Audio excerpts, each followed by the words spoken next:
Hi everybody, happy Monday. So today is the first day of fall here in the Northern Hemisphere and in Canada where I live, specifically in Toronto. And along with fall and a changing of the seasons to obviously more cold, but the air changes as well, right? And it becomes a little bit more windy, which is actually what's happening in Toronto today. Along with that is what we call in the Ayurvedic world, the Vata time of year. And what Vata signifies is very airy qualities.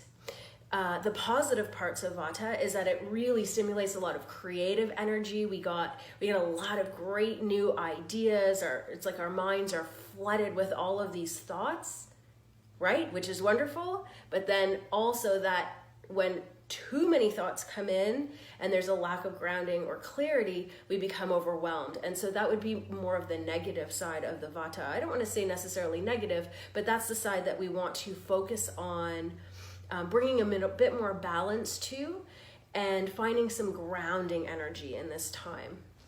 Chatting with some of my friends this weekend, we were all remarking on just feeling a little bit extra ungrounded, I guess, but a little bit more in our heads over the last few days.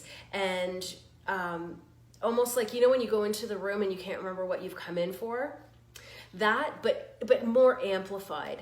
And so through this time of year, especially as we go into the transition of Vata, it's really important to bring in some good grounding exercises just to help, as I said, balance out that energy and take advantage of all these great creative thoughts by bringing a little bit more focus and awareness to what's going on.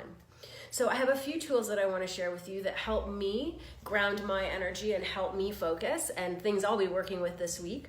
One is essential oils. So I love using lavender oil before bed. I put it on my bare feet.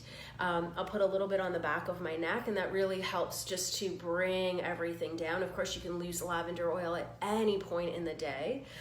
It is a lovely, lovely oil just to bring a little bit of calmness. Another one that I love so much is Balance, and this is a doTERRA blend oil. It's got a very piney, woody type smell.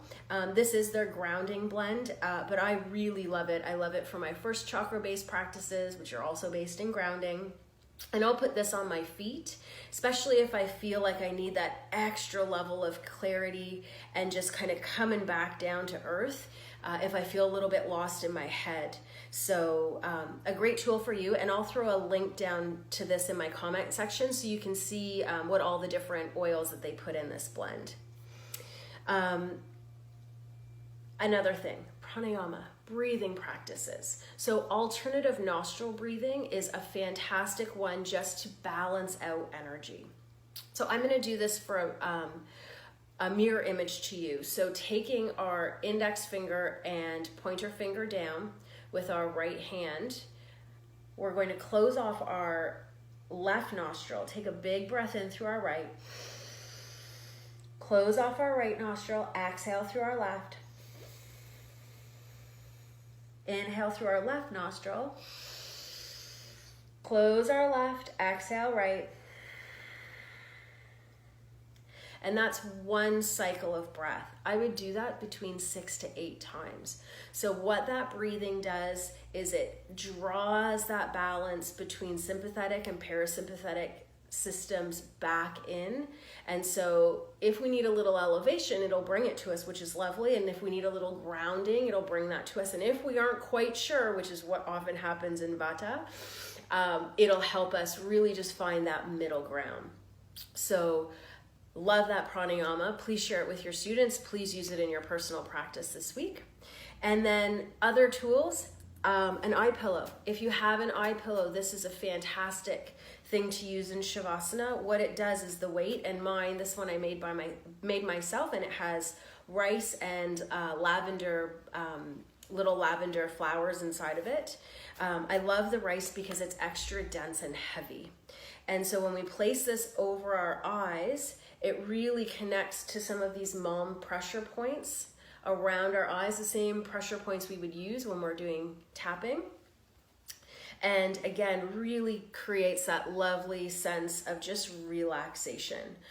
Poses like legs up on the wall, great pose to do at the end of the day. If we're looking for something in the morning, if we're waking up and we feel like our head is full, child's pose with the block.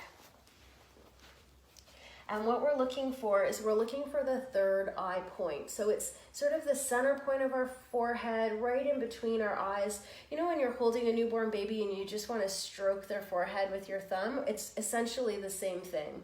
And so we're looking for that spot. We might have to move a little bit up or down to find it. And sometimes even just with your finger, you can feel it. And you just instantly relax. So we're going to come into child's pose.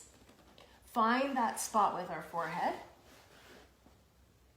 And then just very gently rock side to side. And that's a wonderful practice that we can do right before our meditation as well. Just again to help lower that high elevated overthinking and Vata energy. And of course, meditation. Please do your meditations. I recommend a minimum of 10 minutes. Try for 15, even try for 20.